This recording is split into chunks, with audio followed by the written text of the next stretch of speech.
Sentue and in Sentria, a call Batako Bramai and Sinukoso, Atwa Petiaman Temfi, a Sansa Crocotiaco, the platform Suni, as is in Conda Sisia, Amatran Conda Trenufua, Brana Naya Cassi, the Cardinal Tiajum, our Peace, 104.3 FM. So the platform, Odoso Puro, Adia Doso and Sempudium, Amadosam, Abrabomunsam, Asitramunsam, and Yamansa who was on some, and it's a wood will be adia, and in Asia Naya Cassi, the Cardinal Wanina Pamfo, our the platform to so wo Peace 104.3 FM e Jordan ukweda numre biada efri no chokopim nondu the platform our Peace FM and somewhere sisie the aba the acro and the yatia ne the ehunu ni nyina ne ne wudi na apreto ene ne sombi na yansia na banu so a ebia the platform chire wadwene bi Ghana ya my Ghana.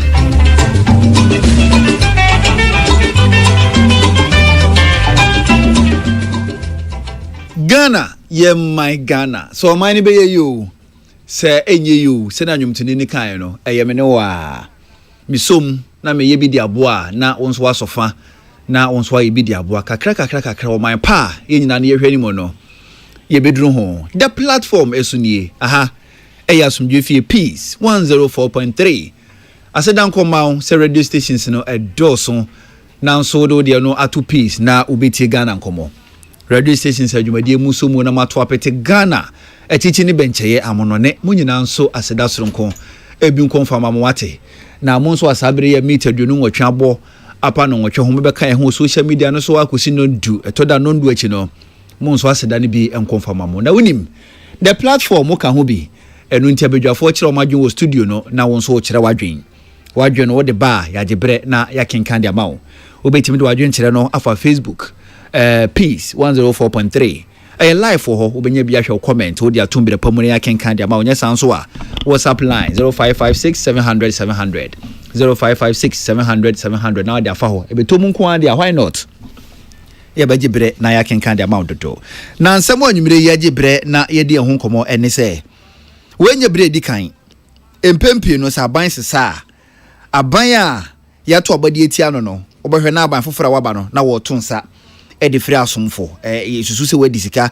yesusu se waso we sika bi fa ho brane bi ya no brane bi bunkunta eta kwaso pa na aban sese ba yi ase we di eya ekese ene former finance minister e declare wanted nyina na we no ye bisa wanwumire the platform so say eye kwampa NDC fa so no da reset Ghana anase eya monyosem ene eya monyofo omo gimmicks na bia omo di hunu omo ho magana fo hunu se anase we die ohwa bibi pa bi tachiri a omo ni so di hunu so mbe reset Ghana no we da na kwan so a ebetumi aboa wadwen kire osan e wo sa asem ye ho na National Education Forum ene ye ho nsem ye baje bre na di ho nkomo na wotwe twemu e na National Education Forum no ifrase ye wo fra mantem kura fra no ho emu na mpenifo tirimupo ene se obonto wo Ghana fo na nyina na wagye adwenkire kwampo obefa so ye disua ho nsem ebitima fa no toma pa edi efira obisi so far how far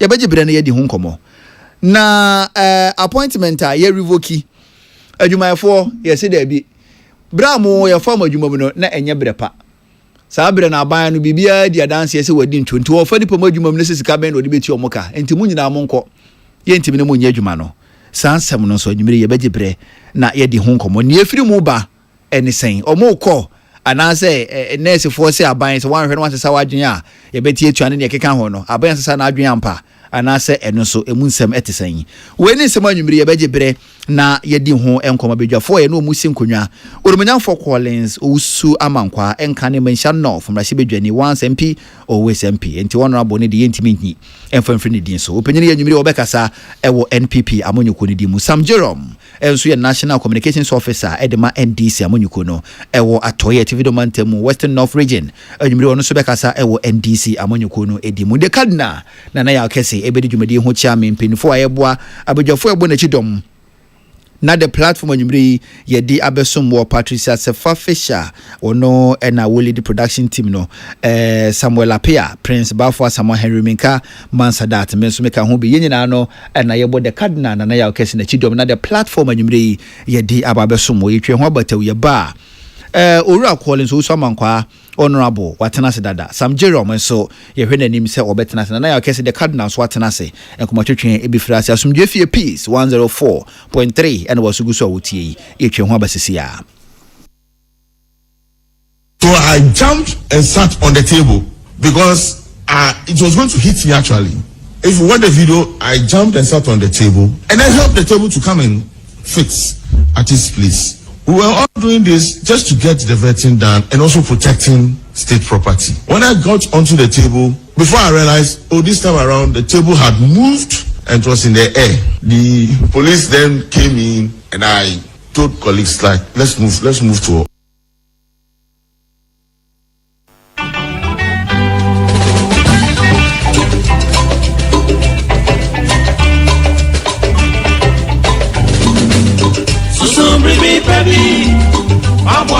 So I jumped and sat on the table because it was going to hit me actually. If you watch the video, I jumped and sat on the table and I helped the table to come and fix at his place. We were all doing this just to get the vetting done and also protecting state property. When I got onto the table, before I realized, this time around, the table had moved and it was in the air. The police then came in and I told colleagues, like, let's move to.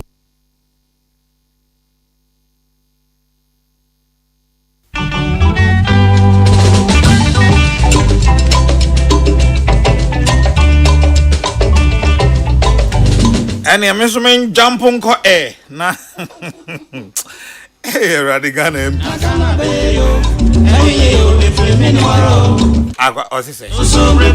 So I jumped and sat on the table because it was going to hit me actually. If you watch the video, I jumped and sat on the table and I helped the table to come and fix at his place. We were all doing this just to get the vetting done and also protecting state property. When I got onto the table, before I realized, this time around, the table had moved and it was in the Even air. after you had jumped on police it. then came in and I told colleagues, like, let's move to. Even after you had jumped on the table was still moving in the air. Hey, honorable. honorable. Oh, it's good to be a Ghanaian. I was Judah Ubias is so definitely not to piece 104.3. You added the platform, you had the broad and who can be a brand on Chekasiavono Akko Naye Patricia Sefa Fisher and Prince Bafo Asamoah Konongo Jack Chine. When Yamasi, Kakrabin Koyamasi, but I knew Zuba with the Untiman Fanyamasi. Samuel Apia, Henry Kwesiminka, Dominic Nyanovo. And afi man Sadat. Sadat nana kuyawe. Nana mosi wa hefa. Ba mon friend mama. Ya mon friend mama. Me no ka se wo.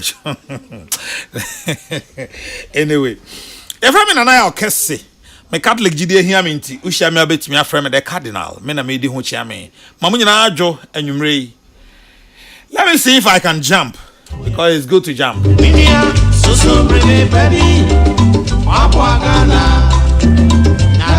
So I jumped and sat on the table because it was going to hit me actually.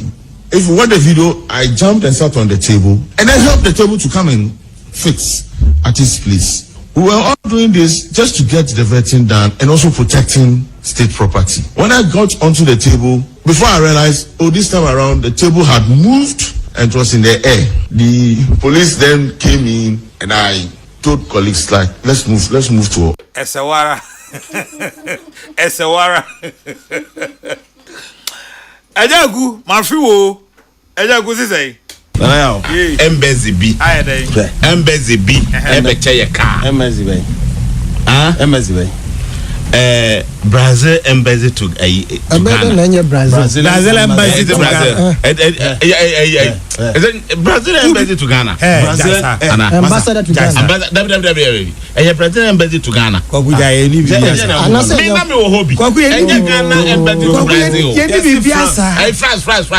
France embassy to Ghana. French ambassador. French ambassador. Me wo hobby. Tie kwaku French tie. ambassador. Omo de report ne to ho no. Me kura ma send message akatro me say enye sa na tie. Kwaku tie kwaku e. Ya wo ambassador to.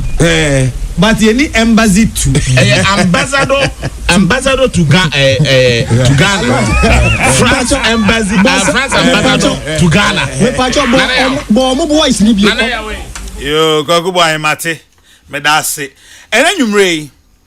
Yedi komo afa abadada no mu mpanifo ayato nsade afre omo ewo NIB for atenaye.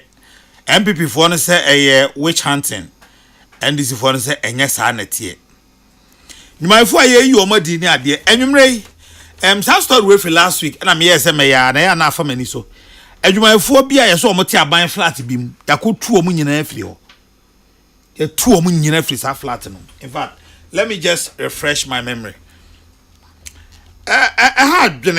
Hadwene eno no kwa de abusia manka na anya yi hadwene I just want to mpese minya correct you know na me hu ba bia omo dodo ene ade na ye hwe ade asema hadwene pa o Ajumayefo omo ye senior public officers, senior public servants, beye 88. Omo ete aban efiem apartment no so aban na de ma omo. Ministry of Works and Housing akwaku 2 omo. Most of these senior public servants have occupied this flat legally for over 10-year period, without any disturbance from anyone until the morning where they were forcefully ejected by some faceless youth believed to be political supporters.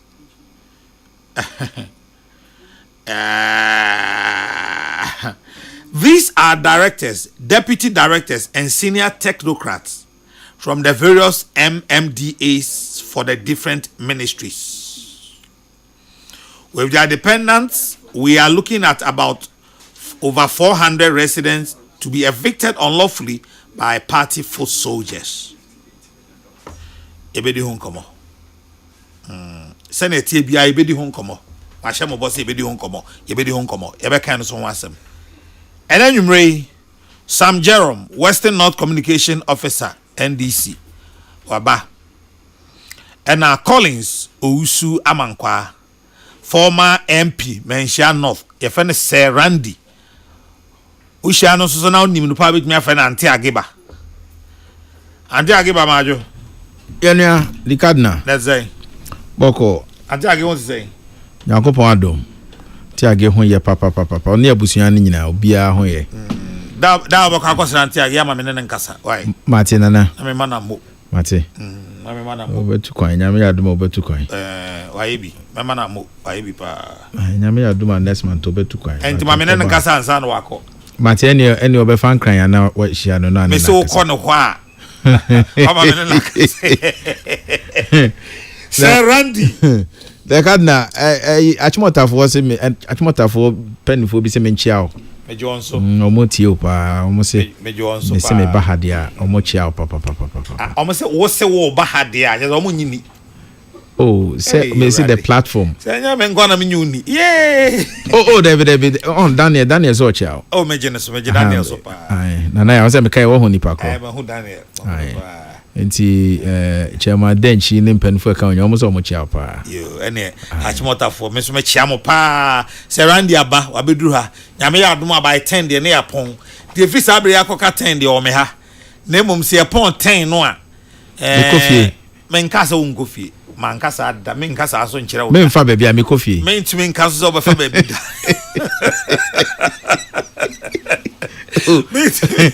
Me kofie me fa baabi. Oh, da me ntumi nkasa obefa baabi da. But then am pesa me kan say every sabre koka 10 de wo fie ha. Amewa ha.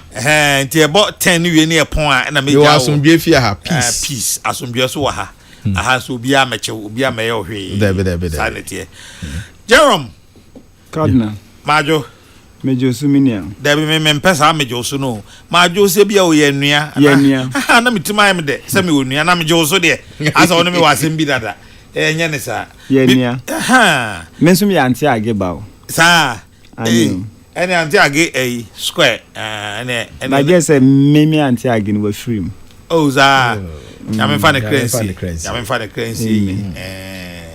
Ene. Enumre se bibia boko. Kada nyame adom bibia boko. Ye de nyame ase. Serani. Yes, kada. Me pesa me no free ase. Martin nana. Na ye invite mo amo sesen. Mo say ayre. Come on pese invite mo. Oh, invitation there say normal. Na mom no. Say bedru ho na beka che say wo detain ye, wo arrest ye no. Eno na ye wo ho asem kakakra. Asem ni say. Asem ni say anopai we can no more fidie back so say the current crop of staff are omo NIB National Investigative Bureau ekwa mafa so di won juma no say omo re fidie ani make person omo ni bo ho so say Ghana is a country of law na omo behave to say be kane no ana BNI no gi din bone no omo pese omo sa de ko sa error ho na me wo problem kakra because na na ya yensa chaye kakra e wo yemranim in relation to Security and Intelligence Agencies Act no you could repeal in 1996 there no so the year 2020 any amended Security and Intelligence Agencies Act a year Act 1030 na sa act no ye chere kwan ya NIB mfaso ndi ni juma na ya se oto nsafre obi na wanchirem de edi kan de enti a wato nsa afre no na de enimo ane se okohwe internet so ayeso so and so arrested by NIB sebi obi adi hu hia no ena amemu mra no kra e ka say you are until you are proven guilty no you remain innocent sana your constitution no eka enti se koba say prekope NIB modus operandi no akwati ye crucify teach former appointees bimu aye frɛ wo mo wabra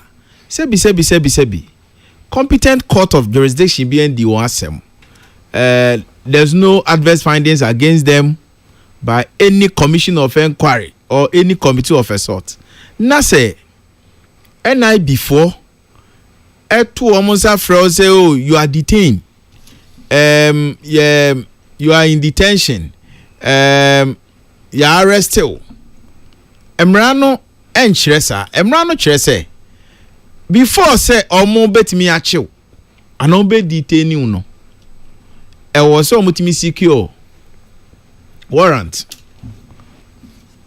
from court a judge or a chairperson of tribunal and now say a police superintendent yen ye koye mra no sa na ye kan no anonti yan hwe e koye omo fa so a omo kopeke ye Professor Christopher Ameya Ekonfi na asefim sabi opanyini obi anim ni sunu ne ban wo man we mu na sabi wo dwane akọ na an 80-year-old man sebi ya fana nopa na ekobo nonsia cheze breakfast kra ye ma on fa bi wadro kra no a ohododo a se onom na dro no ye ma ne nom bi ne ya ma panyini ne so ye de ne koye afi na ye bo ne ko adu se eye sa Accra Sky Train project bia entimi amaso no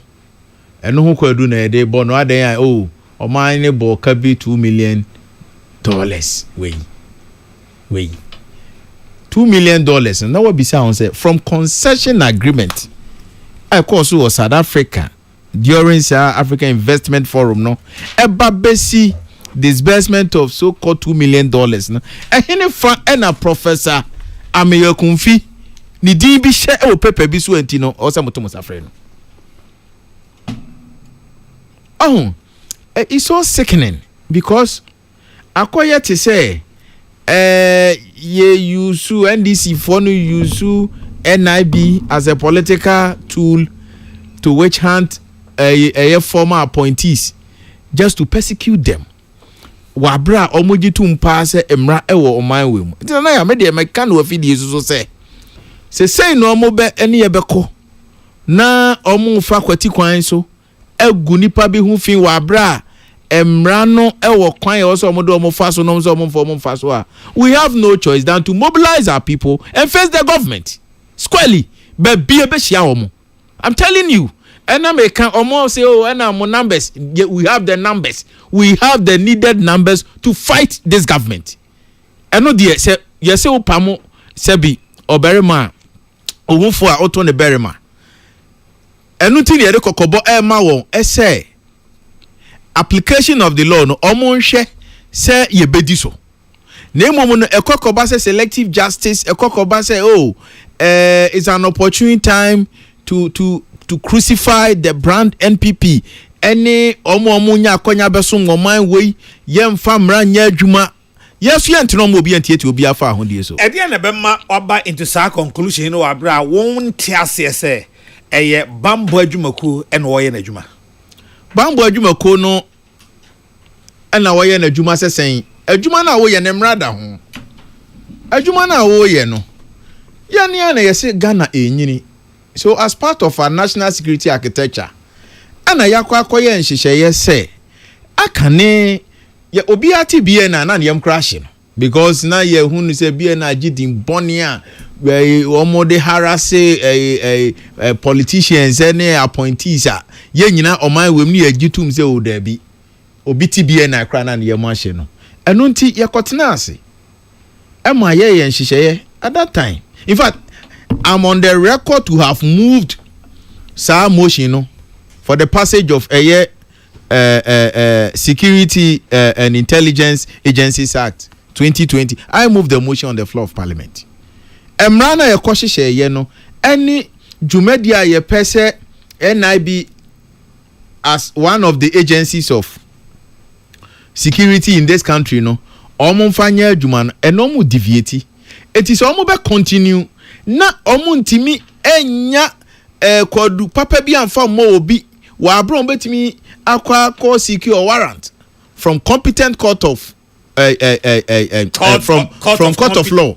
Na say jurisdiction. So sorry, not law and what do you call it, court justice judge and I say said the chairperson of a tribunal and I says police superintendent or bem issues adie no na omo entimi ehunu se emra wo de omo ye ne ho na eno ane se ye invite wa ye ntimi nka de wa ye pote oba ye se tobo even o mobile phone kra no ukoya na o magi mobile phone de ato ba bi if you boneti wo ha je no ma the amount say okay now you can have access to your lawyers. This is not fair. Sebi, we are not living in banana republic. Enti nana yaw say no almost omo be kono dia medie kakra metimi aka ni say obi anu obetena ho say yenyina yibone ena omo asa sponsor ankrofobia omo nenam social media ena omo chocho an say okoka say MPP4 ekra ekokuhia wa ha o dabi obi di ni sika no nyonu no di ye. I don't even want to read such post.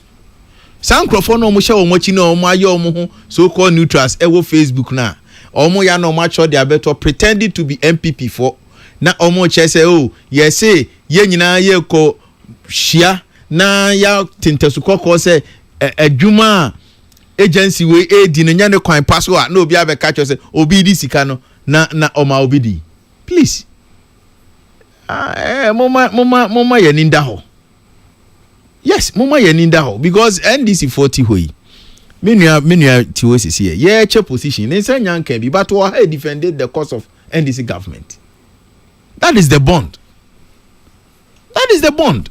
And you know, say MPP ni bi ho aka edwamu na yagitu mu say wadi semone dia so be it ene enya yagitu say enti na mra ne ho na momu na ekọ ba say yenya kwadu papa bi amfa mo no enyina so bi anhye da ni ho na momu no ye man of bad headlines there or negative headlines there ene it behooves on all of us as members of NPP. Say yenyina no pacho say Randy bro for abanyumre o. Oya me can say. O say bidian. It behooves. Or is an incumbent on all of us and they say obeti ase. Obeti incumbent na say. It's incumbent on. So nana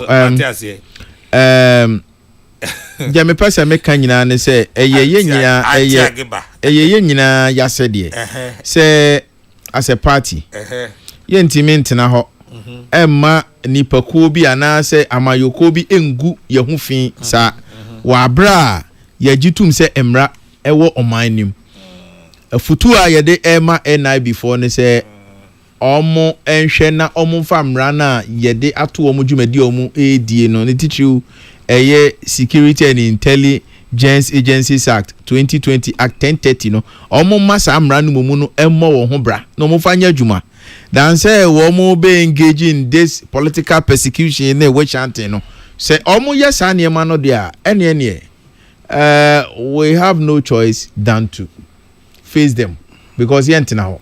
How do you face them? Ya dem ran be face you better ya be famra so na ya face you squarely. I know there we can assure them.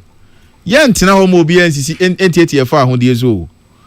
Yentina ho NDC for ntimi NTT fa ho die so just because ya to aba mama. Ya to aba mama. Mo hwe so na mo mbu o man ne. Se mo ntimi mbu o man no a mo kan kire Ghana for no mo to aba mama. Na mum na ko ba se ye be gun crofo bi hu fi se ne ye be hu so mo ba ye no se bi na ho mo ye sasabonzamo a. Yes, so yentina ho say mungu ye hu fi wa bra sem na mo kan to yen so no enim eno de we can assure them say ebra ni dura ye ne wo mo adi besi ani mate mamintie unua Sam Jerome so honorable calling so usu amankwa hey protozoa oh yo de protozoa so mo ajo Serandi protozoa so mo ajo oh me geneso senior man say ono no hwesu home so MP papa greet my younger brother for me. Tell him he has to touch base. Sam to Sam Majo yeah nia obra Sam so mo ajo imagine so now say I touch base now ya akra bone touch base then me crowd ya minti Sam odi cry anyway mamintie, are you politically persecuting people? Nana maminda asena enyimre de minchia wati for ne ahwefo ehwe so eye Facebook enyimre ya mifi parliament yekoye honorable Samson Ahi eye ne vetting hey Samson Ahi and as deputy minister designate trade agribusiness and then industry Samson Ahi honorable Samson Ahi a means of identification, we will end up disenfranchising most of our people. Disenfranchising most of our people. Mr. Speaker.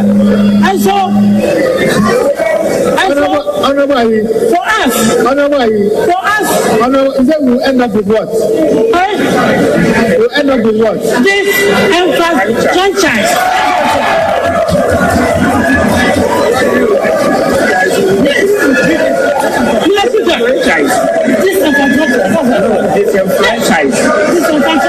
Honorable members, order.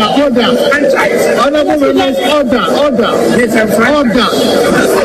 So that we will not infiltrate of. Yes. Honorable Samson, he will drink one. What's our deputy minister for day? Trade, agribusiness and industry. Hey, and the portfolio also. Na maminchia the leadership of NDC. Maminchia my boss Uras Samijenfi and now Honorable Minister for Health Honorable Akando. Bichia my regional chairman so made in Chakesi and so man pa. And if you Western North for now so maminchia. Baby Ura Dr. Randia Binsu will be answered on Ichiano. Nana, unim. Ura Samson, he voice ya boy. Peace FM, if you debia. First, Nana, a year, brofo, and Kwana, Ghana, Hana radio station, no, Eddie or Mujima. Na, major departure, one of the reasons in Tia Peace FM buying is a Omodi Bibrim Kasa.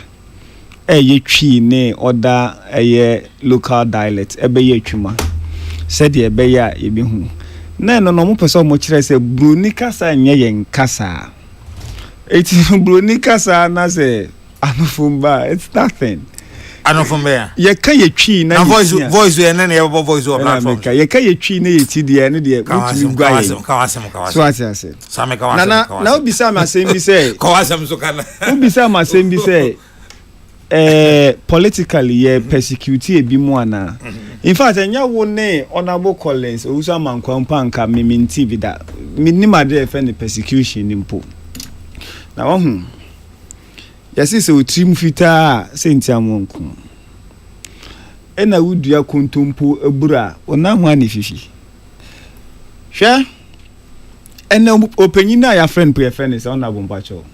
What you say? Opinion na ya friend. Professor Miya Kumfi. Na we fi say mo chi oru achachuchi kata. Abraham Musa na hwe. O ti asori dem. Mu nsuro fere nyame kora. Man fa ni die bi amanyame. Mo ko te say dia mo ko wo fam. Ya se samra no. Me ba. Oh, say nipa na negum. Enye nipa na negum ye adwuma. Sarandi o kasa not ya o. So ti ase. To da maminti ono so. Nipa ye sesa kwa asori dem man fa bu amanyankopon wa asori dem.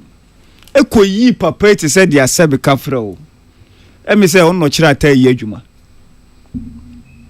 e de ne cause eye insawom ewi akire no papa no huson so wo e de obi tumu abrempa nipa ne nyede onni for say we podi enfa ne ntumu na bia na kakra ya wakoi na ozi den e no na bo enu achi ya na mo say mo be den mo be mobilize men na mo men we.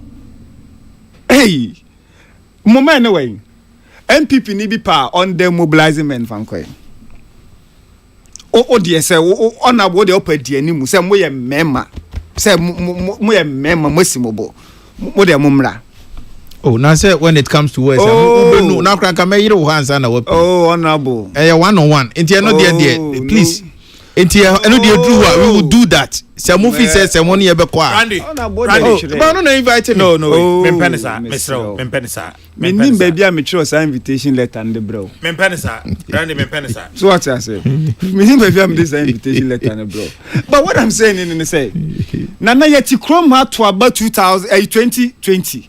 Nipa 8 wu MPP ni bia ni oka ho asem. MPP ni bia including Honorable Collins Ozamankwa. MPP ni ba kukure ni oka ho asem. Oh, but nobody con. Hey, look, the president himself Ekojina Manoneka Chel say by far the most peaceful election. 2020 election. Maybe condemn it then. Oh, is he on record? Oh, Sarandi. He's never on record. Sarandi. But he mentioned me, I said, I condemn it. True. I want the paper. I want the paper and the pen.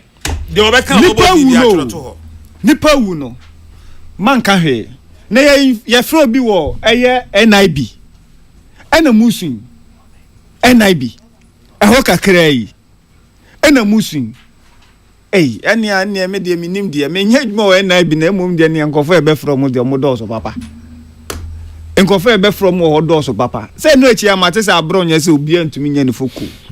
eke can your pay wa bronye ye do court rate of sermons kwa na wuja ne ho aye ntumi serve you are running away also ye bema na be bi mo kika so mo ye mema ya na misiri mema no move river abronye so ye bema ade wadi aduro bi aye ni mu ana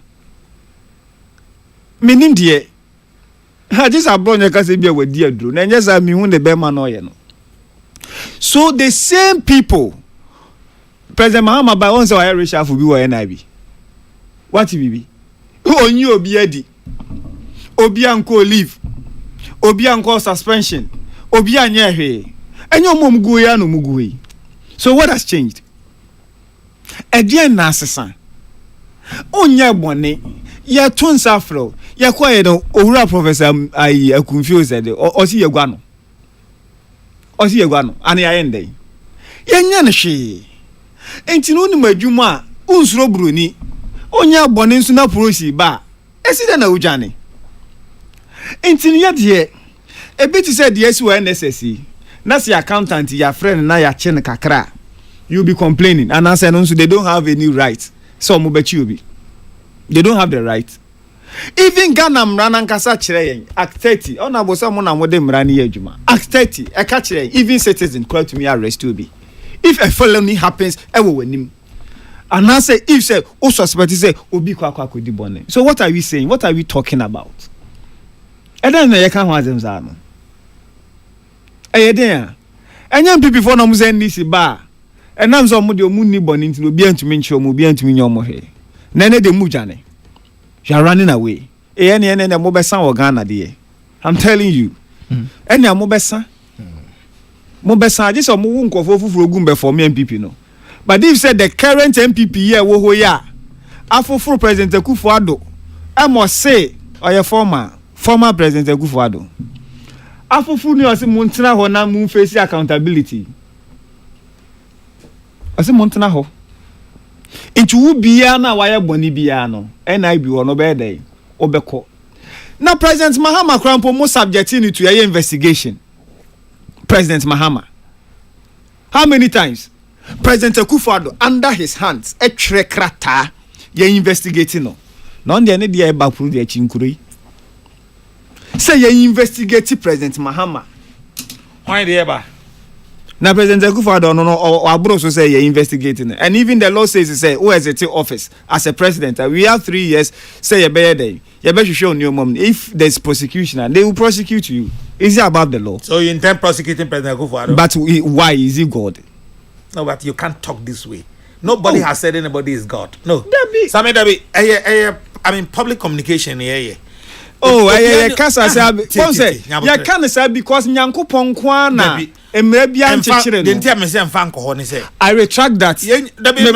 No, wait. At the contrary make us answer President Akufo-Addo to say be nyama fe no. So if I have uttered any word against him, I am not big to retract it and apologize to his person. That is even not what I'm. No, but that be other young fans are and do a horse. No, it's not the Oh, me too. Pardon, I mean too. Kasa. Me too. So what I'm saying say sa word no ankoya me na no.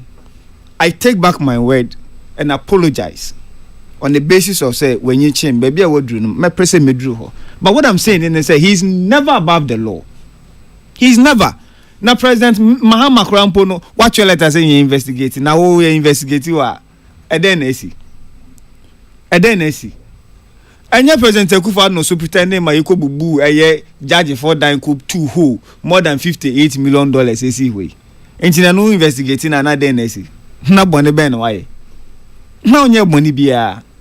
So I will be very happy say the ensure here na wi abeye for us to investigate him to find out say you clean and also you clean if he will be able to stand the test that President Mahama stand there was in opposition as special prosecutor because say upe obi an who so power Ghana ha we President Mahama obi an who biem we obi an who biem if he can also stand that test obetimi ayeden ejina special prosecutor there. Oh na when is special prosecutor Martin, Ami do so be bida. Or say Mama Kronfo no so can say. No problem. O convert na zika said you can ye nyina no. Only evidence, of course. Anyway, Sir Randy, man, wrap it up. So what I say? Of course, what did he say? He says only here. Fancy for mama na NDC any eye opebia say or persecute obia. So Osha the mandate of President Mahama. Adwena de bia edan so eye kwan a ye mmabunu na o share boss ye benya adwuma ye no. Ye benya adwuma ye den aye. That is what he is thinking about. As to be a mrabedi ne de enye ono no be kire police ni ana say eye NIB ni ana say any state agency bi or ye security agency bi aso onye na adwuma o. Omuni ma adwuma o so omo ye den. Omo ye. Enye President Mahama no be che omo adwuma. President Mahama is focused on say o hwe say o minor adwuma bebam. Ene sidia ema ni musun kakran against the dollar yi. Eno na o hwehwe.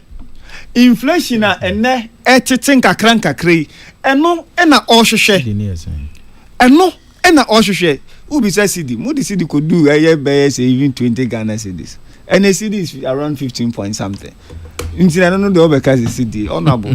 So what I say, this is what President Mahama is looking at na niabra o hwe, but as you saw be persecute obi ana say okobo obi asennuam na no o ha na okobo na asennuam. Minister ni ade Steven mo chi o ma bo so mo ne ade chi bi mo anwa mu ne ade anya bi na obeye o, but emra ni diwa na ye den na diu o mo ti NDC for manjeli bi atoforsen honorable atoforsen enu achi ye on enu achi ye e den political persecution e chen eye ne amode ye honorable atoforsen save agongo mu ene eye Dr. Opunimo ekojina court 8 years ekojina court 8 years evidence say anomanum fian poma nya bi anye dey entia won, but na they were standing trial ekoba mu freeze on my account na kire say age so mo bobo sempan so madidi mo yesa de we na ukrum ha.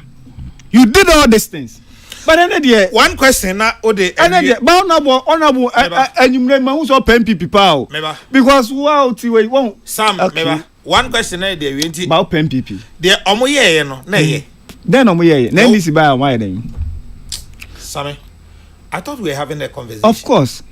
Anyway, wrap it up. Baby, o say the omo ye wrap it up na come in. Wrap it up na we kire say wrap it up na come in. Yeah, you mu bibi. But this is so nya hwe. Ye nya hwe ya maybe ya. You are so fixated about the opposite how can you are not even listening to me. Say one man instance is a tie. Sammy, en come on ye di. Tie emnya abufu abi wo mu ana bi yete sa. En come on ye di because you are trying to be, I mean, give me some cheeky answers.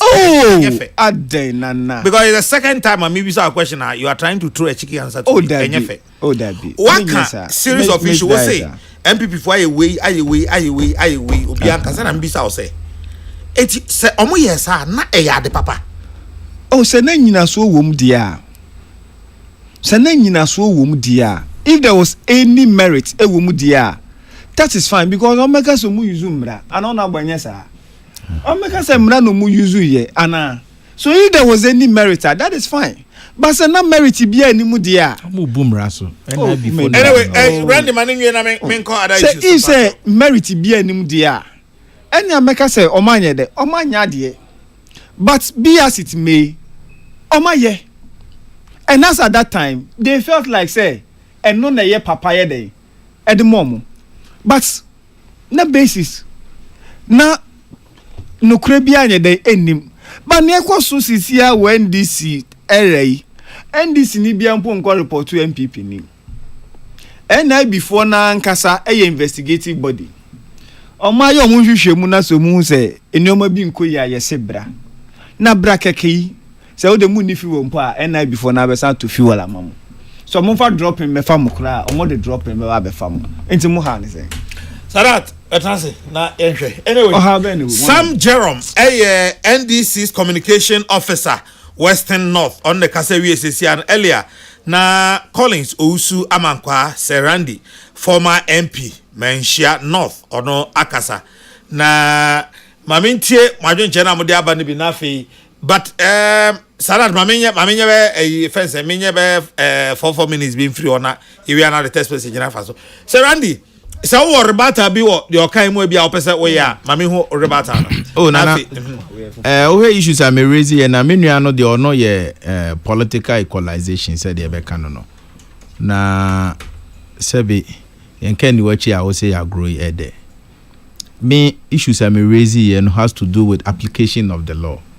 And yes, be a me be can the trasa me pese me chere say juma kane akane B9 no mo ye na ye nyina agitum se nye papa no ye koye nsachaye e wo mranim enu nti no ene NIB no omo nhwe hunu se emra no a yakoye no ye koye no 2020 at 10:30 no omo de ye adwuma na so omo de ye adwuma dia obi abehunu se ne kwan so ano na emum ne koba se sa rambo style of detention ne arrest no no omo de ba sisi dia na che so omo sa de ye koye chi ite ya futo nam dem ba omo be continue ayesa dia ene na yesi any choice but to face them eno de opamu ohunfo awoto ne bema ebrani edru se still a wo mo si wo mo be koso ayese dia ye betintesu kokko pa e de a kire wo mo ye be pie ina numbers atintesu kokko amomo hunu se ensio tapo ncheni a woji wo eno de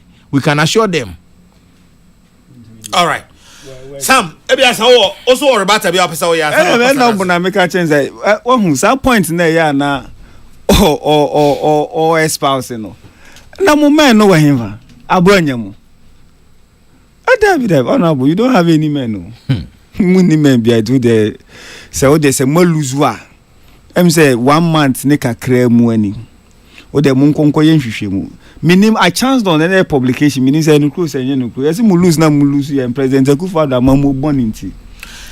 Sam me hesa wo rebata bi ananka menko iso na embra round 2. O rebata bi to the ono kan na. Ne rebata na meka ne say omo men omo ntumi nye foku. Se maye bone a emra no beba be di wachi. Me meti we se ndisi ba a etisu na me ye bone. Na me ye bone a se be ndisi fi so who am I? Enti ne se mra no be chase me a the law will chase me. Na President Mahama Krampo ye ka say investigating no. President Mahama now why na we MPP mu a wo so chan ye mra no. Na me Krampo no ma listing kophobia me de mani bubu say omudi dwirim. Ma list sankofo ni nyina. Me de omudi nkoma NI before no. O se wo de wani.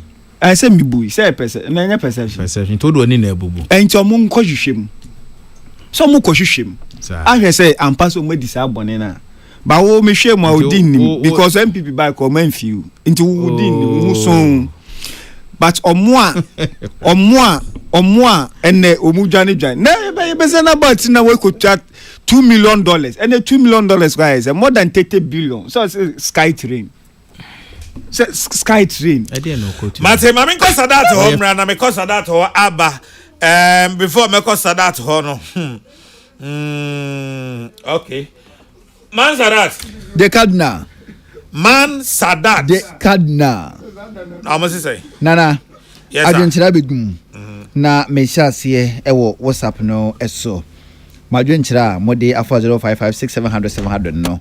Ena making kind edi afiri honum we was a friend faithfulness na was the platform Peace FM eno nko a eno de baa was wotie anwumre yi enkomo no papa we sina na ya okese anwumre ma menchiao na Mr President say urumanyamfo zinato post na watch and one kai mame esanse wasum NDC pa na okusunso a wosom bono homoden into was say be bia wo de zinato be hye no urumanyamfo wonfa no enhye honom na wono nso obono homoden a wosum NDC Kofi Tete edifri South Africa ena wodi ebetumo nana ekwamo aboate na Blekuma Central wosi enchia enkonfama de Cardinal bedwafo ni apamfo nyina pepepe wosi NDC munye very careful pa na NIB amu yiso mo sa no kai hunu se tumi no ede se se kind of fanu hatwa ochina tumi no so bedane ekodane a anhwana na muye sebi pepepe ena abamuso enti no munye very careful nana ekwamo aboate na Blekuma Central wadwenchira wonso dia betumo no Danny Boy wonso wudie nie o se Cardinal anwumre masresa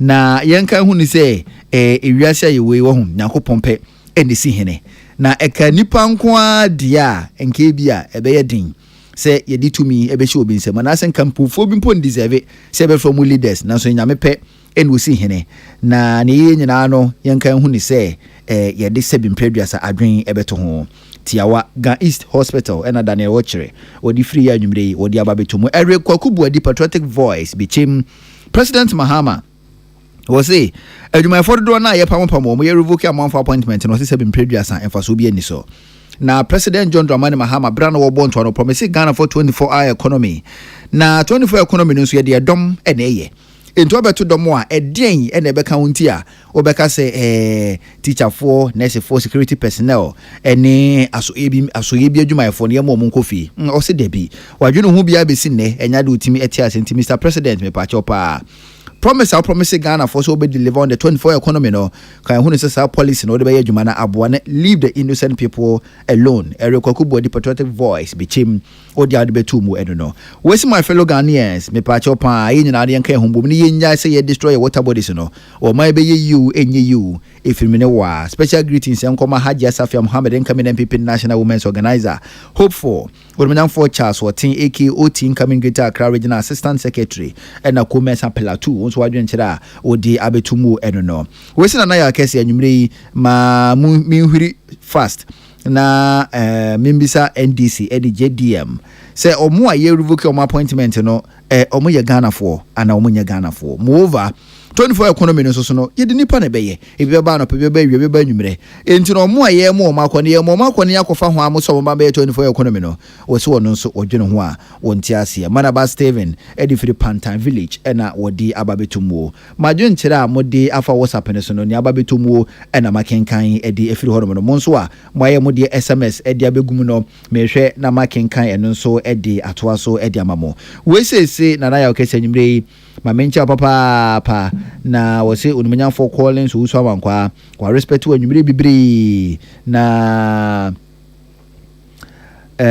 wodi ade by August no di free Cape Coast mehwe na mahwehwem na machire mu pepepe sene obrofo no etie no na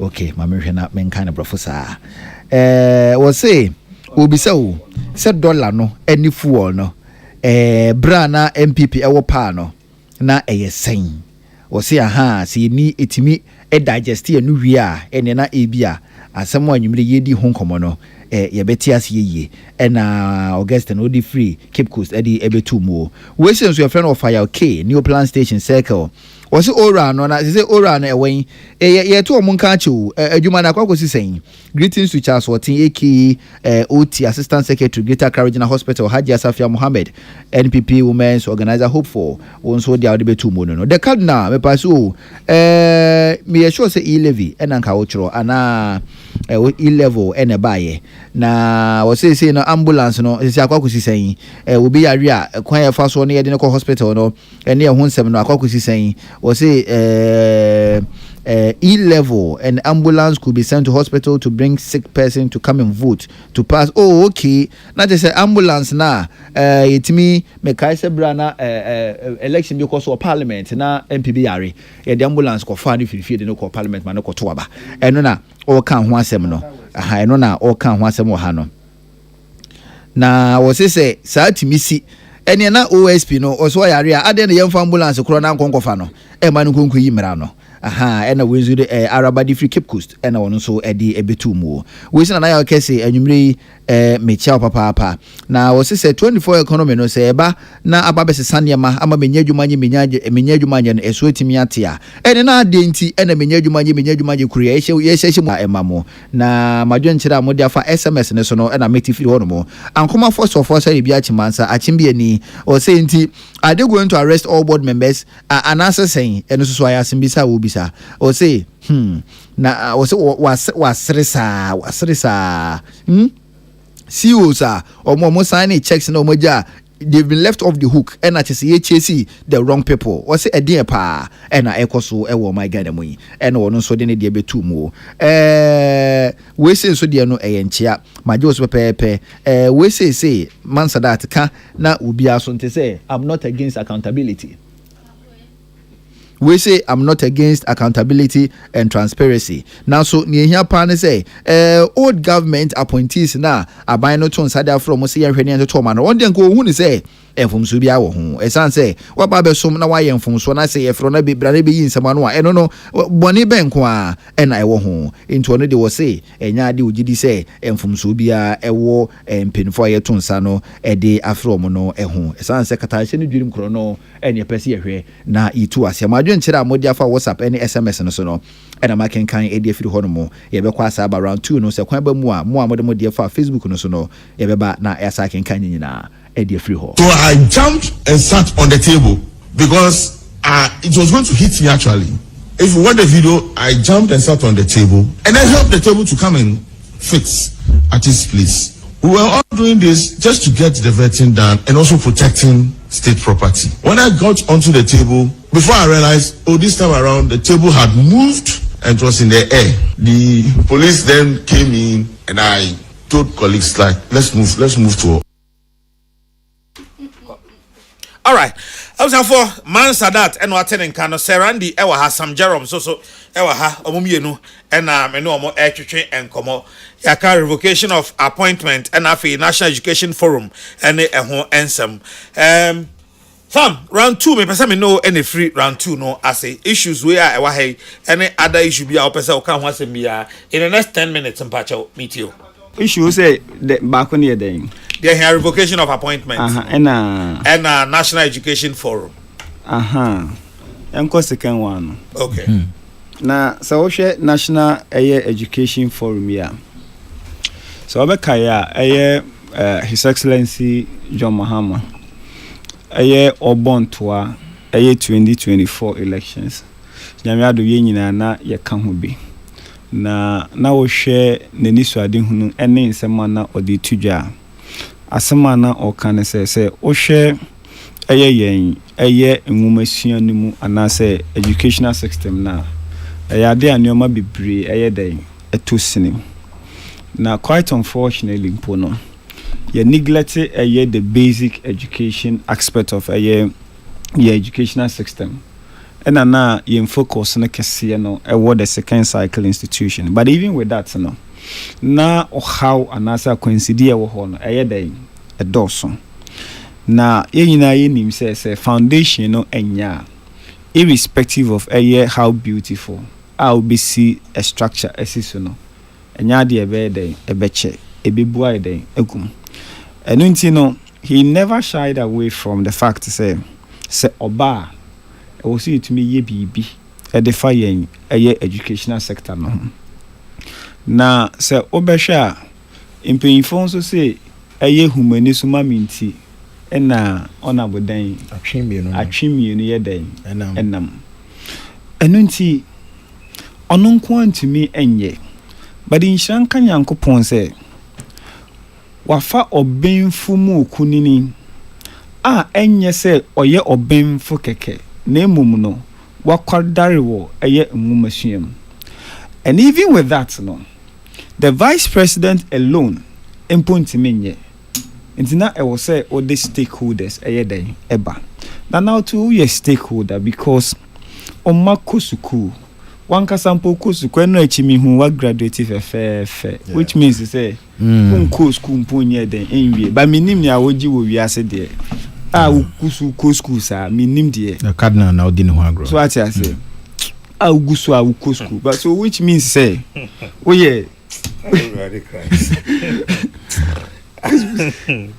means say we stakeholder ewo sa in your mawin nyinam I don't know the cardinal so ayade President Mahama President Mahama man here obvious so what I say o man here obvious say or the bed ebetuja nyame adom walanche kohu koye ne kama we are expecting say time I task one say one for one report emrano the report will contain the solutions I bet me face the various challenges na den ewo but ninkasa yemu no he was very emphatic say so wo hwe yen totofe school na totofe one like the basic aspect of it no e was say ye ni etimi den ekọ ho ye na because first ye nyini o ma me no papa ni bi kura mpo na obeso ekurase kura obeso do ko ekurase private school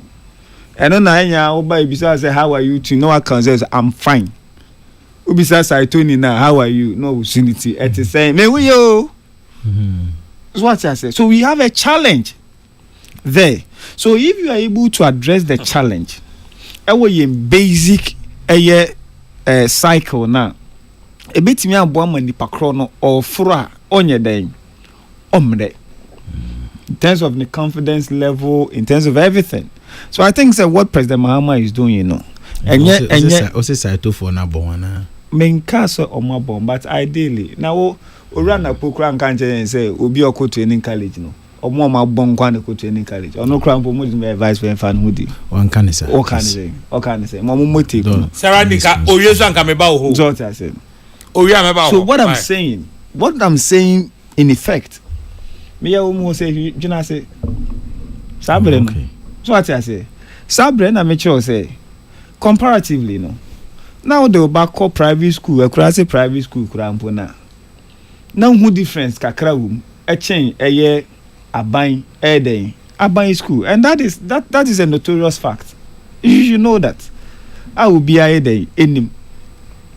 Intino say to me address these concerns and I say challenges na e wo ho na emfa ho ni baby a obako aban school no you know say standard na ye standard no e wo so akra no betimi aba be ye dia wo pese oye den oye intino minim obi a obeka say sa di we nye apart from MP a wo asin we oye reverend former education minister ono na mete say opese o cassette ya say because President Mahama na me nim my dear ba papa even though freedom of speech there but me nim there you telling can change no person you telling can na say there for you I don't know what really it was about but I idea stakeholders na then I welcome him then people for say ye pamo nkofo na why am na ya pamo honorable why ni ya pamo ni me hu MP bi o parliament o say agina kunya finisem say onkofi ya pamo no say ko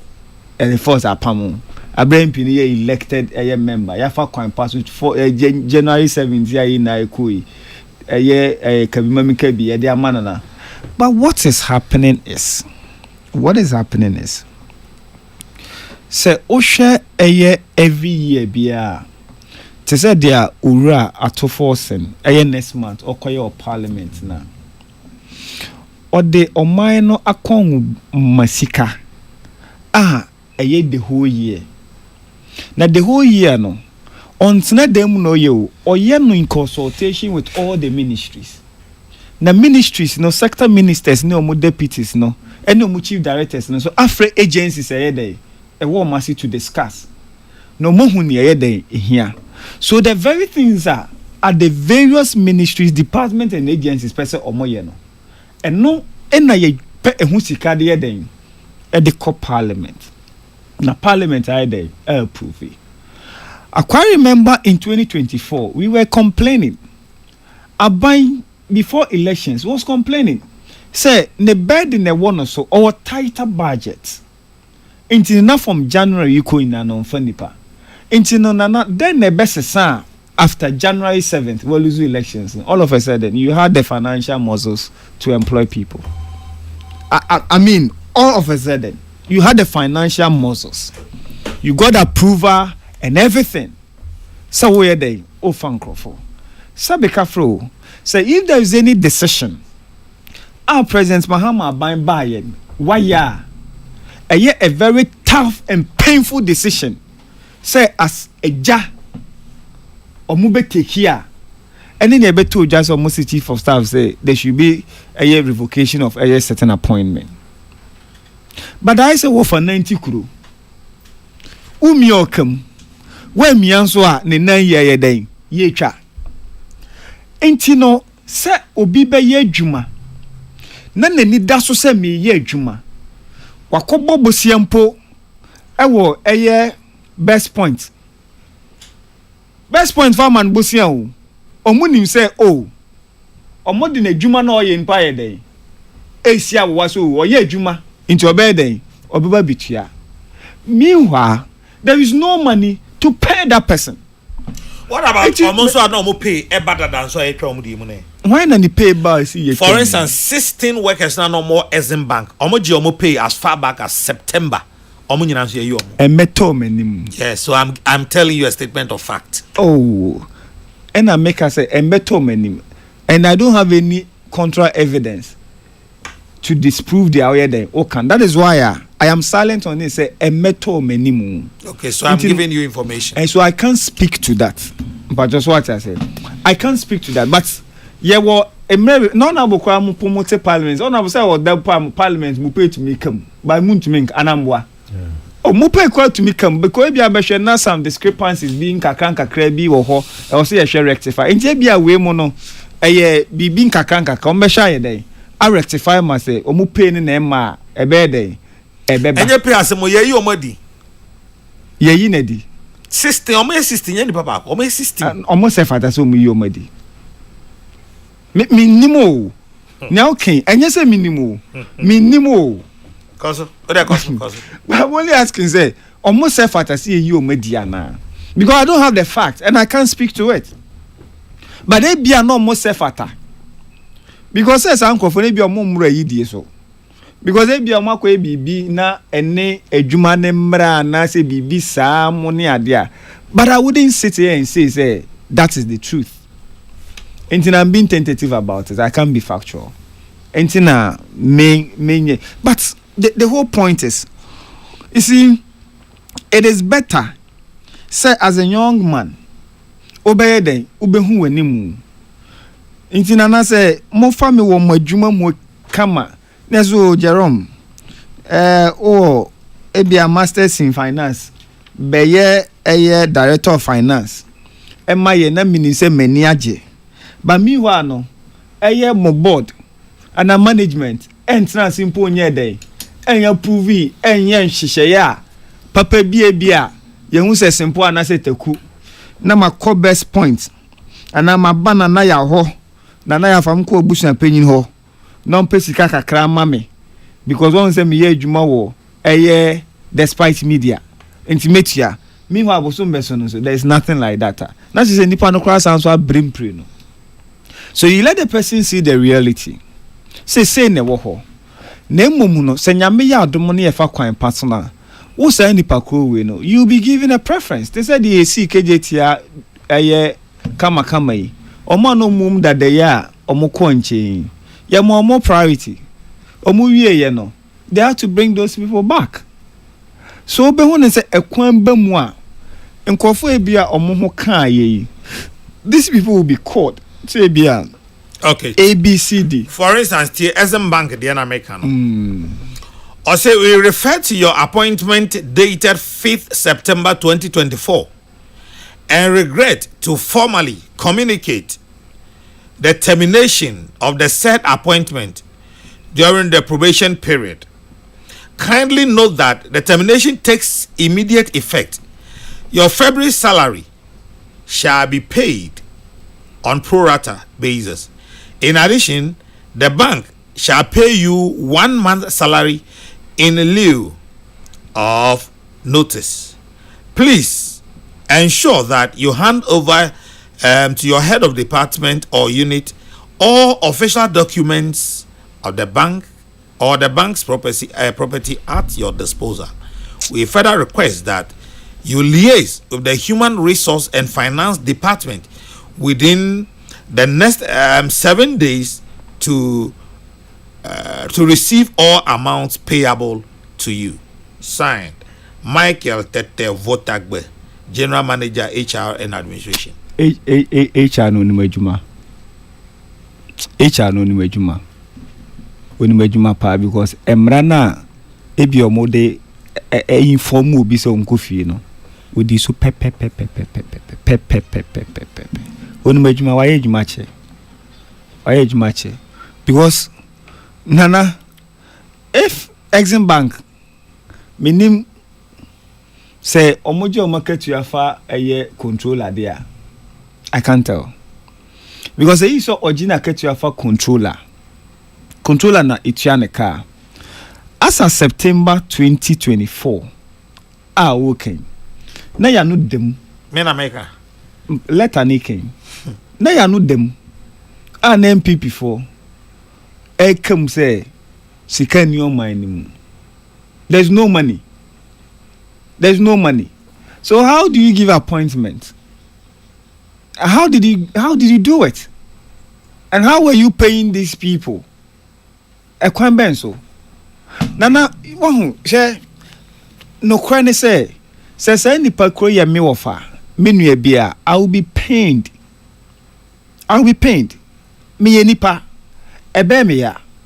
Say bia obek fees bia ho nipa bia nya adwuma. Na adwuma no yaye den. Yaje edie free ni nsem anase adwuma na den abono. I won't sit here and be pretentious about the fact say enye me ya. But no kwasem a wo mu nso ne say ya na ebeto sa baby say chinye ni mu da ho a yenye den. Ye monchen. So you need to face the reality. Chinye. Chinye. And I'm making chinye. Wow, ka say chinye ntia. So me in this in to be bia ma dwin na chinye nkwa.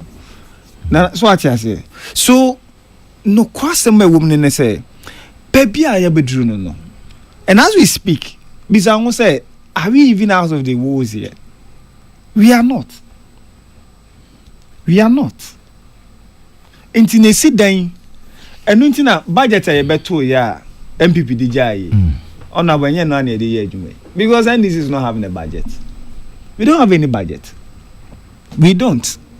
We are still working with a year MPP for budget. So you for nipa, you should understand. But ebe onwan say ye yi 16 na di ni afa bia shim. Eho. Ya fa bia shim. Bia so muso probation. Because now we more probation. So these people can also be on probation.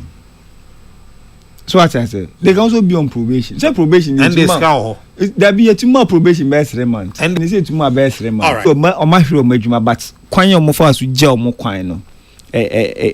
Come ye February gel mo kwan no.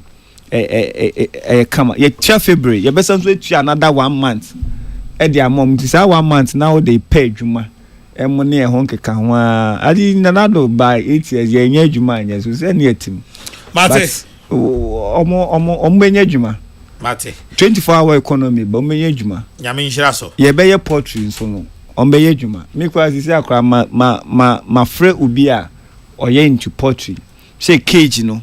Obetimi ahwe bia ma me because poultry ska wo because imagine say yes my buy na aba me party na wa bam mitimi ye poultry na me koku hu minister ba ku mienu bi na omo ma contract bi say supply eye nkosua mpokọ eye aha anase aha na enena me calculation nkosua na na etumi ton ba ku create 1 million 100 Ghana entina was even saying say me was secondary schools all the secondary schools and tertiary institutions were Western North na say my poultry na say ebia manya contract to supply them and my supply eye nkosua create about 1,000 a day. You can even supply 1,000 a day. How much am I getting? I'm getting about 1 million Ghana cedis. Send a menya. So this is a nice venture. My bon bi. Oh my who expect? Ah mo ye bia ma me mfa ni agro ba ku sei. Hey me mfa ni agro ba ku sei. Me ni agro ba ku sei wo. Because it is an opportunity.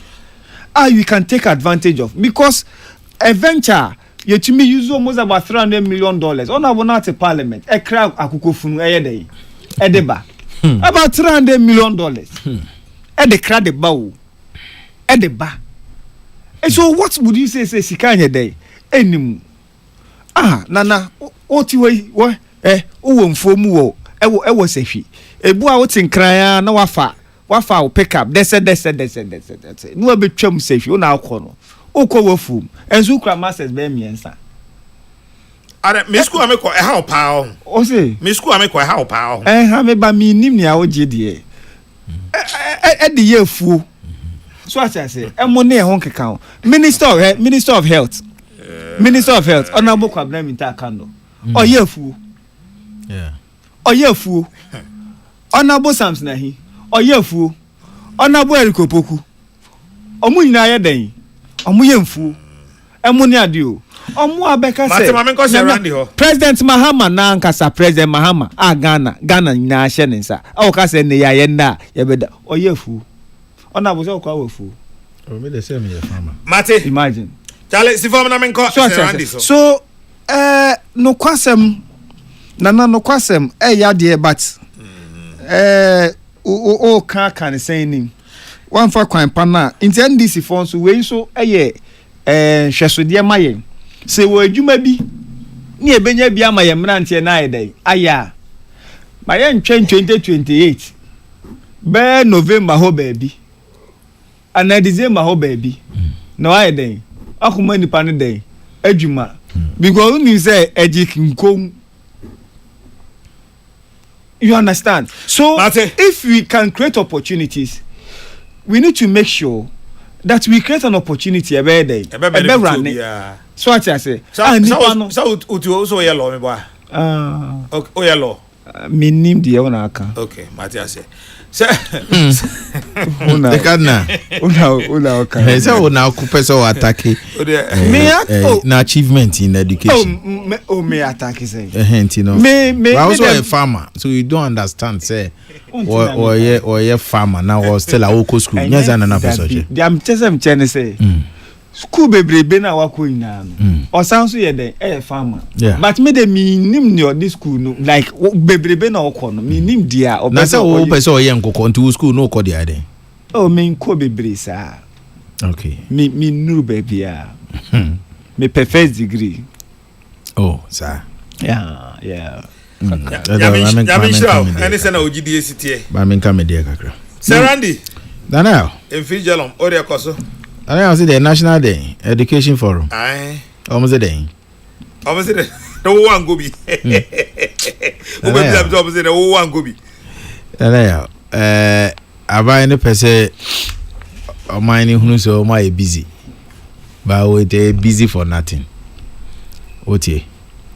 Education I mean you know to how work count once. And this for Drew baby. Yes, when you be a mawasia, you nya monochrono. Ena nipa ya ade so a osaye yie eya munyi Nana Akufo-Addo aye na munyi Dr. Matupuku Prempe aye na munyi Dr. Educhum aye na omomodin mo ewo education sector epeja Ghana anim ema ebibremu ha nyina o rank ye ne aye toso mienu Ghana ranks second in Africa on highest quality education. The only can Tunisia. Yes. And Sana Ghana tosu mienu. Na Namibia tosu miensa. Mauritius. Then you come to Togo. A follow sa order.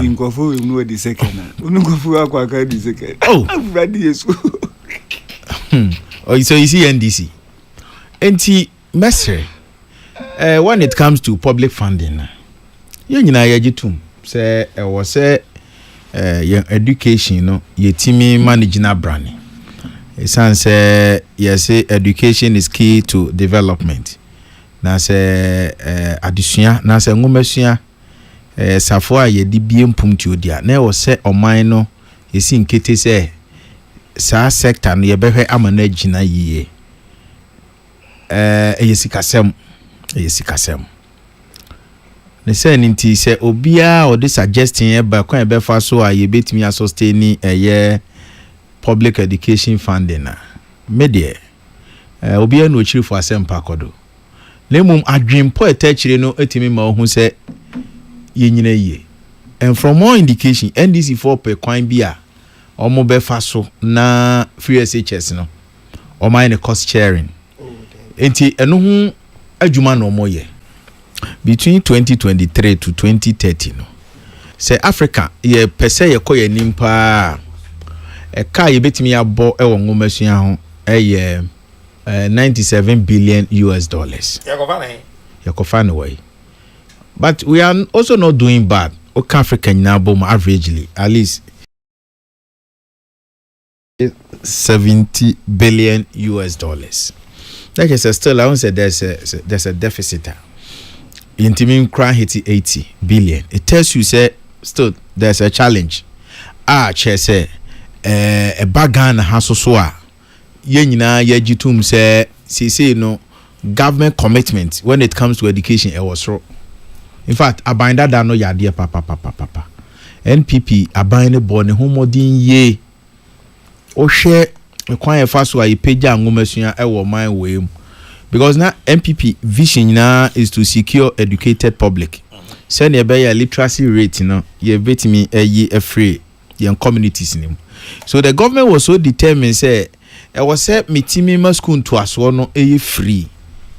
We nya there, ye day my section of the populace, name or mining yina, baby, a free beer. School to us one, I was so to me nyasa access no. Now so to me Kobe, na woman ye pejum. Ghana, o share your education structure now. Fie be dunsia ena ye deko your formula be 6334 nature say education is in 3 parts. First part in the basic a hobby spend 6 years.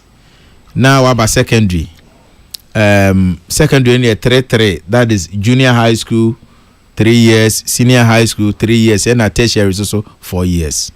Universities now enti no cry a woman any say a buying that done by no who say it was a basic no ye when ye timi building more infrastructure oko in fact a bus secondary school sir and as a senior high schools now a buying ye be to extend say the stem class a buy a be piece a buying am announce ho o share TVET a year technical vocation skills infrastructure are buying a pejaye and no ena yenuanu mandisi for who say oh kwanya na NPP for afaso develop in schools no.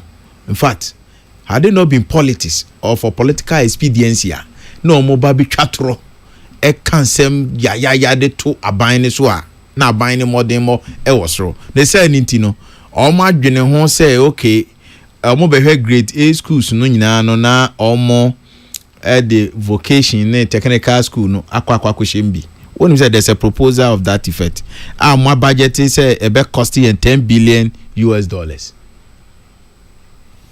The cardinal nana yaw NDC 4 PCKD omo hu say e honam wo ho enti no wo mo the way bebre ye ne so na omo afa oman ni sikadi a futu and person demo money say existing a year technical institutions no or schools no omo share see a better expanding infrastructure na ho no dan say omo be ba be catch yen say omo per se wo mo edikoko share sa grammar schools no look me nim di botaye techiri any adwempo amonya office e ho na budget ho e ho na contracts ho ntimo be pay buye ni a look yenye nkwada wo my we mu monye serious na say no enwomasua na say mo ma ba be fa no mo hwe hunu say abanda da no ekwan na ofa so a na ye fa feeding fee any school fees and as a tuition fees any sa uniform ni ade adna na ye provide including boarding fee ni ade ade nyina no mo hwe hunu say mo so mo de beko yempe sa Kwakwana story na mo started day ba no mo akobutu one of your branch executives bia yes what US abe catch and say I was saying this aban na dwene ho na diaspora remittances no yenti will be at 0.5%. Look yanya nkwada okromu hawo adwene mo teche na se sika na mo pe die enti no mo susu say oil na yen MPP abandwin hunu say o say yetimi leverage na Ghana ni bia fie bia munya so mfaso through education no momo ba ye no ho no momo nim say sika ye sika ye de fund or dada but mo pese mo sa fa akonya bi so esa bagege yen sika eti say budget ebe mate say mo scrap yi levy but mo increase ye communication service tax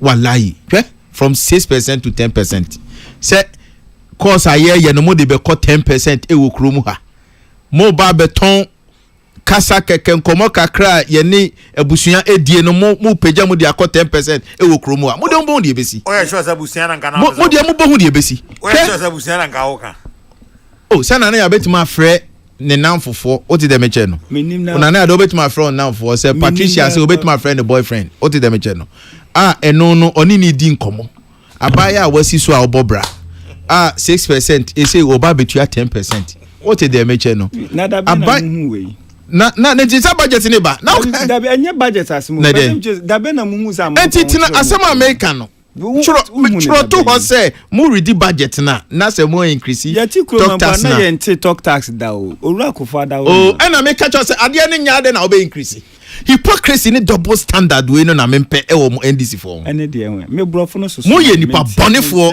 che say mo ye nya atwom mo nka no kre ade no say nya mo na mote so abibia airtime Senyamu na mo wa ban mu. But Randy, I hope said to describe a whole political party as nipa money for anoshi. Ose, Chesana paye. Omutiri mo den. But a hono me twe nipa boni for ndisi for tiri mo den. Cheno so sana. But nipa boni for me pesa meti. Ana me chesa me twe nipa boni for ne ba ndisi for tiri mo den. Omutiri mo den. Chesana paye. Chesana. Omo nyene nipa ho. Ana se omo ye nkrofo a se enyo omo nete so dia bibia anye papa. Onyo mo neti so bibi anye. Oh. Yes, ala mu nyina mote. Why? Cardinal. MPP ne this yes ala mote. Minimum na. Yeah, te say. Sam mami tie answer. Identical twins kro obi ane nadwene. Entafo ayawo wo mu no obi ane nadwene. Eden na menu Jeron Yeah. Jeron hwe de oti. Meden na menu nadwene epe. Meti say. Because okra dwon boni no odi aba bewura. Wo hwe ne nsem a wo ka nyina utimi hu say na ni tete ho say oman no omo peye buye. What did they mention? Enti better na say nipa me ne na dwena yepe. Honorable. What did they mention? Obi awura ha se pa. Nipa no kra be chema de se matumi ni watena ha. Oh, ade. Nipa be chema de matumi atena on chai pa no ye program. Ade. Na say wo dey say yes na no mozu da dwun boni o. Oh, ade. Mozu papa. Na be oti. Obi Jeron. Obi MPP atimi ayo si so support utimo dem papa. You see eno ne de MPP ne den. Pass utimo sum papa. Debi MPP no ene den. Aso obi aya obone na wasanso anu aduane ama no. Wo de die. Na hwe. Oh, debi. Utimo sum. No, there me person make Randy stay focused. Yes, there me person make can say na ya. Nipa kokwa ni tumo de ze mu da. Oh, really? There it's right. I feel now say. Person make can say. Every person make can say. I feel now say. No, na there me person make can say. Yent na ho ema NDC for omombre education sector na say. Ye ni ku hu pa. Na we are monitoring the every step of the way. And she be omodi babia sebi ebema enumunyamo a ya peja ngomesuam ewo man yi mu se de meka se bibre mu ha no ye konkan bebre no etoso mienu no ye makwan ema momfa ye metoto o ti de meche no South Africa mo ne nam 8 position ni ade you think it's a joke eya jumadin a abanda da no aye na etimi apeja yen akwakogina sa empomponso no no oti sa propaganda we no etun wash modemano ekikan sem bebre ene mo na mo eti aban mu ti aban na mo ti mu no sesi ene wo kasa o so ye nya budget ba wo ba wo mu se aban bi etima budget ye de bi atua mo ka bosome Oma panyin Mahama. Omuntiane. Bosome so ye hwan ka ze ntuane. Obi anyi pe. Enti wode beche. Obi anyi pe. Mo de mi twanto. Serious ya ya frefre. Obi enti obi anyi no awaji pe. Enti controller. Obi anpo no. An accountants general. O person che say ontua ka bosome ontua ban panyin. Public servants for no to omoka.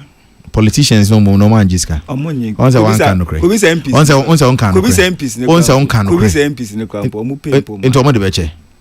Bi ni de bo mu pe mai. Oh, eya otie. Mo ke kan won sem sa. Me nua panyin bisa awase. Nana ya bisa awase say probation no. Ebi ye papa chen bia na because ebi mo de yetimi yom free yetimi fa bi she. We musasa. Oh, no bisa say no sika wo ho. We musa. O de opa me mbo tape no. O se de momu ye de wo na akokan ye say o ye be fa bia. O se obisa say what is ye yi wom free ni afa bia shem. and I say bia omo de to probation. I say the same. And I will be saying na momo de and the mobenya scared to because the justification was that sika ni so casual workers and temporary workers. I know. So Uti. Jeron Mr. Sir amemo said you must ya ashase na airtime. What is munya hwe? Amemo na airtime. Ma bia so bia boy abaso President Mahama. Chese Ghana fa na ma na chese nka musu anka ya bono no as o mine. Why? President Mahama ya fa na ma. Why then? Na chese nka this generation. O man panyina wa ba watimi ya share clergy. Ahwe o manum aka che o mo se ono de trumu no. Obehwe. Wasa de ade aba ha biom. Den. De o kan yi wasa de aba. Na be kan asem ufia LGBTQ na asem na meka. Kanta. Ohwe the clergy nanim pay e ka che o mo se ono kra woni ma adwuna na was sponsors of sa bill no. Because any kwan kra se nka ye legislate. Na emumu no e was here de koshe curriculum. That was what he said. Oh, now the word here nana. He never said that. Hey, Jero. President Mahama never said. Say no catch a clergy no. Wankasa. Hey, Mr. Wankasa. No can say. What President Mahama said when he said, "Sir, bill way, sir, private bill, right? Because on our year, private member bill, accustomed to a parliamentary private member bill. President Akufo-Addo sign. It has to be submitted to a year Oman Penny Mahama. Reintroduced or whatever. So the point was in the say, even baby Ayababe drew to even have a legislation. And what's in Kayede, you drew hampo. Say ye be shemrampo and sana nipa yen aye nim say ya mambre ni ya manu. Ayede ye diso. Do you understand? It is the same. No, the same. But senka, ye to me church ye mofra are from Nkolabrem emomudi nyinia. Sa nipa kronim po no. Sa adwini po, me ba sa adwini po na nye dey. Emaniti. Hold it there, Sammy. Hold it there. Emaniti mo say. Hold it there. Time enya me masem. Hold it there, mami mi so asem. Time wa try moye campaign 2024 no. Time a moye campaign 2024 na sabre ne nyina ya to ya no agu President Akufo-Addo so say bill ne de ompeu ese say sign no. Mo kan say na mo kan about the bill. Yes ye the bar on sign.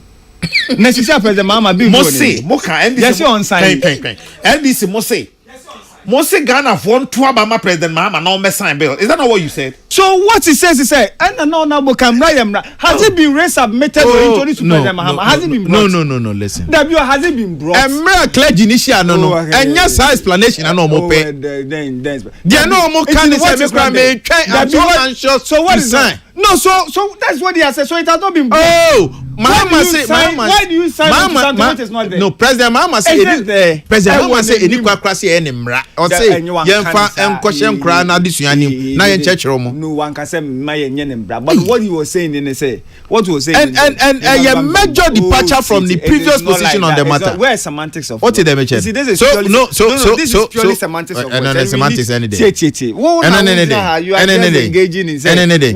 What I'm saying is what President Mahama waka. President Mahama lied to people of this country. I just say Obi over speedy. I just say Obi onam kwan ho. O say car na speedometer no 200.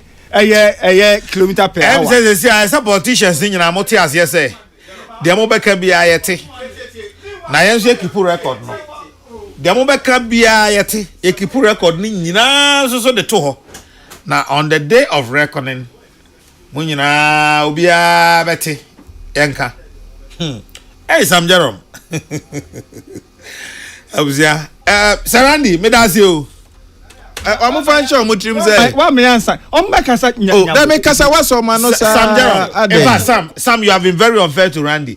Wo kasa ya infa me ma me dey kasa ye 10 minutes but uwie ye no now why ye 14 minutes. O kasa man mo no pocket o man kwa man mo na sampo. No, me de me fan show mo trim say no mo be kono there any o mo prepare because here ma kwan e ma mo continue to deceive people of this country. Enough is enough. What's politics of deception? Oh, but 4 years here, but Japan no, I know him. What who say? Collins also man quite often Randy on Sam Jerome and Amote or Patricia Sefa Fisher, Prince Bafo Asamoah, Samuel Apia, Henry Kwesi Minka, Dominic Nyanyovo, Ena Afi, Man Sadat. Omna she share them di ho chiame. If I'm nana okese, wait me aframe the cardinal. When me di ho chiame nyame ya adomo a ye be san share ukuada e the platform dwumadi en so. Mommy Goddess. I feel the wait me adawai. Mommy Goddess. Oya kwenju ahenze na ngwasum. Yaze menzamane no mu nyipe nyina. Obi boko obi abo.